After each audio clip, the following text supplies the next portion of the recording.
الحمدللہ وحدہ الصلاۃ والسلام علی رسولہ الکریم اما بعد فاعوذ باللہ من الشیطان الرجیم بسم اللہ الرحمن الرحیم رب اشرح لی صدری ویسر لی امری واحلل عقدۃ من لسانی یفقہوا قولی رب زدنی علما رب یسر ولا تعسر وتمم بالخیر۔ ہر قسم کی تعریف اور ستائش اس ذات واحد کے لیے لائق اور زیبا ہے جس نے ہمیں اپنے فضل و کرم سے عدم سے وجود بخشا ہے۔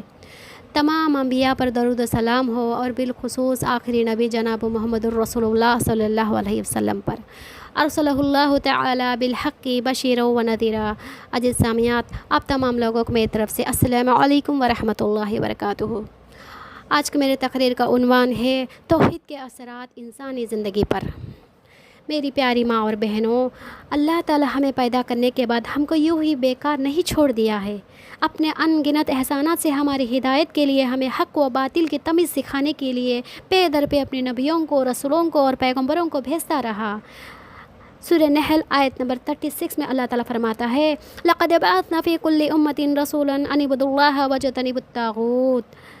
ہم نے ہر امت میں رسول کو بھیجا ہے، اے لوگوں صرف اللہ ہی کی عبادت کرو اور اس کے سوا تمام معبودوں سے بچو۔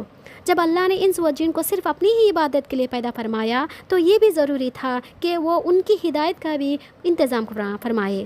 زندگی جیسے عظیم نعمت بخشی تو اس کو گزارنے کا ڈھنگ بھی بتلائے۔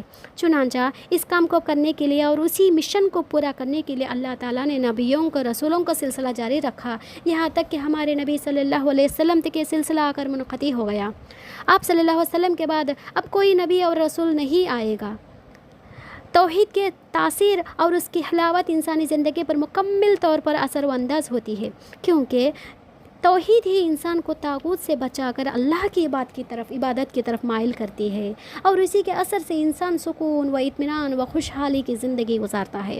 اگر اسے کوئی خوشی حاصل ہوتی تو شکر ادا کرتا ہے، اور اگر تکلیف یا حادثات کا شکار ہوتا تو صبر کا دامن تھام لیتا ہے۔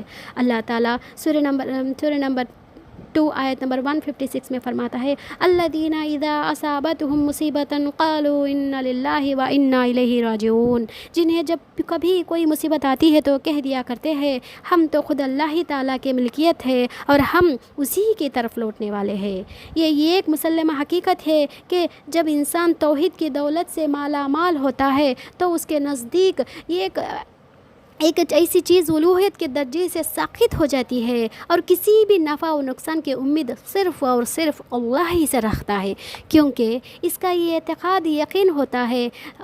بخاری حدیث سے ہمیں معلوم ہوتا ہے کہ اے اللہ، اس چیز کو کوئی روکنے والا نہیں جو تو عطا کرے، اور اس چیز کو کوئی دینے والا نہیں جو تو روک دے، اور دولت والے کی دولت تیری مقابلے میں نفع نہیں دیں گی۔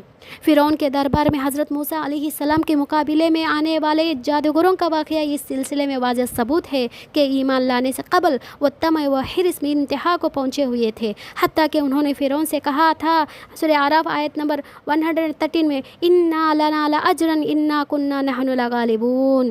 اگر ہم غالب آئیں گے تو ہم کو کوئی بڑا صلہ ملے گا۔ لیکن جب وہ لوگ اللہ کی آیت کے سامنے مغلوب ہو گئے تو توحید کے مضبوط قلعے میں پناہ گزیر ہو گئے، اور ان کے دل کی گہرائیوں میں ایمان اپنی پوری بشاشت کے ساتھ داخل ہو گیا، تو ان کے نزدیک نہ تو فرعون کے انعام کی تمنا رہ گئی اور نہ اس کی سزا کا کوئی خوف رہ گیا۔ جب فرعون نے ان کو سخت سزا کی دھمکی دیتے ہیں، جیسا کہ سورہ اعراف آیت نمبر 124 میں ہمیں معلوم ہوتا ہے لأقطعن أيديكم وأرجلكم من خلاف ثم لأصلبنكم أجمعين۔ میں تمہارے ایک طرف کے ہاتھ اور دوسرے طرف کے پاؤں کاٹوں گا، پھر تم سب کو سولی پر لٹکا دوں گا۔ تو پھر انہوں نے فرعون کی آنکھوں میں آنکھیں ڈال کر ملا کر کہا تھا کہ سورہ اعراف آیت نمبر 125 میں قالوا انا الی ربنا منقلبون۔ انہوں نے جواب دیا کہ ہم مر کر اپنے مالک ہی کے پاس جائیں گے۔ سبحان اللہ، سبحان اللہ۔ مسلمانوں، غور و فکر کرنے کا مقام یہ ہے کہ وہ کون سی عظیم طاقت تھی کہ جس کی تاثیر سے اللہ تعالیٰ کے وہ نیک بندو اتنا کچھ کر گزرنے پر مجبور ہو گئے کہ وہ لوگ جو کبھی فرعون کی تابعی کرتے تھے اور اس کے ایک ایک اشارے پر ناچتے تھے، حتیٰ کہ وہ ظالم فرعون جو اپنے آپ کو آقا اور رب کہلواتا تھا، نعوذ باللہ، سورہ نازیات آیت نمبر 24 میں ہمیں معلوم ہوتا ہے انا ربکم الاعلی، وہ کہا کرتا تھا کہ میں بلند ذات والا رب ہوں، نعوذ باللہ نعوذ باللہ، لیکن انہوں نے اس کے ظلم کو پرواہ کیے بغیر اپنے مومن ہونے کا اعلان کر دیا، آن کی آن میں وہ اپنے خوشی سے اسلام میں داخل ہو گئے اور حق کا اعلان کر دیا۔ ظاہر ہے کہ وہ توحیدی کا خمار ہے، وہ توحید جیسی عظیم نعمت کا قبول کر چکے تھے۔ توحید کا اثر حضرت ابراہیم علیہ السلام نے اپنے اہل ویال، اپنے باطن اور اپنے وطن اور سب کچھ خیر بات کہا۔ توحید ہی کی طاقت تھی جس نے 313 مسلمانوں کو میدان بدر میں 1000 مسلح کفارے کے مقابلے میں لا کھڑا کر دیا، اور اللہ رب العزت نے اپنے مومنوں کی مدد فرمائی۔ وہ توحید ہی کا اثر تھا کہ مٹھی بھر صحابہ کرام سے قیصر و کسریٰ کی جیسے سپر پاور طاقتوں لرز جاتی تھی۔ وہ توحید ہی کی قوت تھی کہ مسلمان 13 سال تک مکے میں کافروں کی طرح طرح کی اذیتیں و تکالیف جھیلتے ہیں اور ہر قسم کے ظلم و ستم کو سہتے رہے، مگر توحید اور کلمہ حق کا چھوڑنا گوارا نہ کیا۔ جب اللہ تعالیٰ کے راستے میں گھر بار اور رشتہ داروں کو چھوڑنے کا حکم آیا تو اس کو حکم کے آگے سر تسلیم خم کر دیا۔ لیکن آج ہمارا کیا حال ہے؟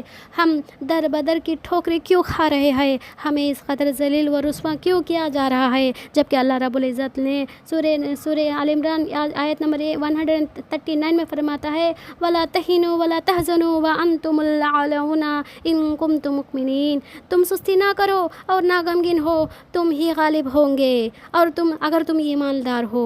لیکن آج ہم مغلوب ہو کر رہ گئے ہیں۔ اس کی وجہ کیا ہے؟ ظاہر ہے کہ ہم تو توحید کو سمجھا ہی نہیں کہ توحید کس کو کہتے ہیں، ایمان کے کیا تقاضے ہیں۔ کیا کبھی ہم نے اس امر پر غور فکر کیا ہے؟ کبھی سوچ و بچار کیا کر سے کام لیا ہے؟ لا الہ الا اللہ کے اقرار کے بعد، یعنی دل سے اللہ کو معبود حق مان لینے کے بعد اس کی رضا کے مقابل عمل کرنا ہمارا اولین فرض ہے، اور ساتھ ہی ساتھ شرک سے بچنا بھی، کیونکہ اللہ تعالیٰ ہر گناہ کو جسے چاہتا ہے معاف فرما دیتا ہے لیکن شرک کو معاف نہیں کرتا۔ جیسے سورہ نساء آیت نمبر 48 میں فرماتا ہے ان اللہ لا یغفر ان یشرک بہ ویغفر ما دون ذلک لمن یشاء ومن یشرک باللہ فقد افتری اثما عظیما۔ یقیناً اللہ تعالیٰ اپنے ساتھ شرک کیے جانے کو نہیں پسند کرتا اور نہیں بخشتا، اور اس کے سوا جو بھی جس کے لیے چاہے بخش دیتا ہے، اور جو اللہ تعالیٰ کے ساتھ شریک مقرر کرے اس نے بہت بڑا گناہ اور بہتان باندھا۔ آخر میں دعا گزار ہوں کہ رب العزت توحید کو ہمارے دلوں میں راسخ کرے اور اس کے اثرات ہماری زندگی میں پیدا فرما دے اور ہمیں شرک سے بچا دے، آمین یا رب العالمین۔ وآخر دعوانا الحمدللہ رب العالمین۔ السلام علیکم ورحمۃ اللہ وبرکاتہ۔